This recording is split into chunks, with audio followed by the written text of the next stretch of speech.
పొద్దు నుండి చూస్తానా ఒక దిక్కేమో ఎండ దంచుతూనే ఉన్నది, ఇంకో దిక్కేమో మొత్తం సల్లగా ఉన్నది.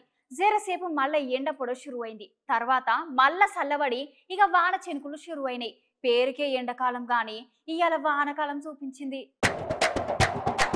ఇన్ని దినాల నుండి ఎండలకు పరిచయం అవుతున్న జనాలకు ఒక చల్లటి ముచ్చట పట్టుకొచ్చిన. కొద్దిసేపు ఎండ ఇంకా కొద్దిసేపు వాన, చెట్లకు చింతకాయలు దులిపినట్టే పడ్డాయి వాన చినుకులు. నిన్నటి నుండి ఒక పడుడు కాదు పోరి. కొన్ని దిక్కులు అయితే బండ్లు కొట్టుకుని పోయినాయి, కాలువలు నిండిపోయినాయి, చెట్లు కూలిపోయినాయి. ఇంకొన్ని దిక్కులను పోలీసుల బండ్లు సుత నీళ్ళలో కొట్టుకుపోయినాయి. ఇన్ని దినాల నుండి ఎండలకు తిప్పలు పడ్డ జనాలకు జరంత పాన నిమ్మలమైంది. ఈ ఉబ్బరింపు ఎండలలో ఒక్కసారి వాన చినుకులు పడేసరికి జనాలు కొంచెం చల్లబడ్డారు. అవునల్లా వచ్చే 4-5 దినాలు వానలు పడతాయని చెప్తున్నారు వాతావరణ శాఖ సారోళ్ళు. ఈ ఈదురుగాలు సుత గట్టిగానే వీస్తున్నాయట. ఉరుములు మెరుపులతోని వానలు పడుతున్నాయి అంటున్నారు. కొన్ని దిక్కులలో ఆల్రెడీ నిన్నటి నుండే షురు అయినట వానలు. ఇన్ని దినాలు ఈ ఎండలకు ఆగమైన జనాలకి ఇది జరంత చల్లటి ముచ్చటనే.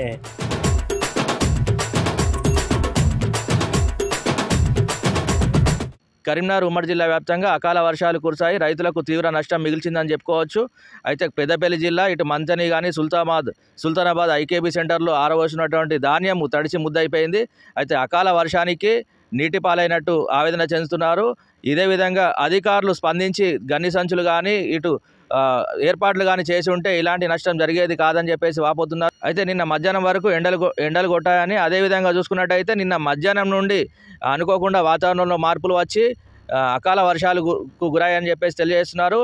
అధికారులు ముందుగానే సూచిస్తే ఇలాంటి నష్టం జరగకపోయేదని చెప్పేసి రైతులు భావిస్తున్నారు. అదేవిధంగా మనం చూసుకున్నట్టయితే నిన్న ఏర్పాటు చేసినటువంటి భారీ సభలు కూడా ఈ వర్షాల కారణంగా ఆటంకాలు జరిగినాయని చెప్పుకోవచ్చు. ఈ అకాల వర్షాలు పలు చోట్ల భారీ నష్టాన్ని మిగిల్చాయని చెప్పుకోవచ్చు. కొన్ని ప్రాంతాల్లో మాత్రం జగిత్యాల, మెట్పల్లి, కొరుట్ల ఏరియాలో అంతగా వర్షం కురకున్నా ఇటు పెద్దపల్లి ఏరియాలో మాత్రం భారీ వర్షాలు కురిశాయి.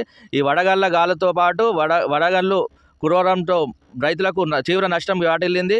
అదేవిధంగా మనం చూసుకున్నట్లయితే నిన్న జరిగినటువంటి కరీంనగర్లో రేవంత్ సభ కూడా ఈ వర్షాల వల్ల ఆగిపోవడం జరిగింది.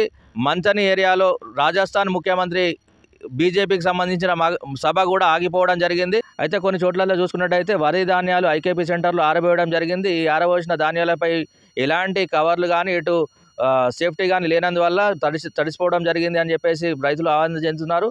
అదేవిధంగా పలు చోట్లలో ఇటు గ్రామ స్థాయిలో చూసుకున్నట్టయితే కొన్ని పూరి గుడిసెలు కొట్టుకోపోవడం జరిగింది. ఈ వర్షాల వల్ల పలువురు రైతులు ఇబ్బందులకు గురైనట్టు తెలుస్తున్నది. అధికారులు త్వరగా స్పందించి తడిసిన వరి ధాన్యాన్ని కొనుగోలు చేయాలని చెప్పేసి వారు ఆవేదన చెందుతున్నారు.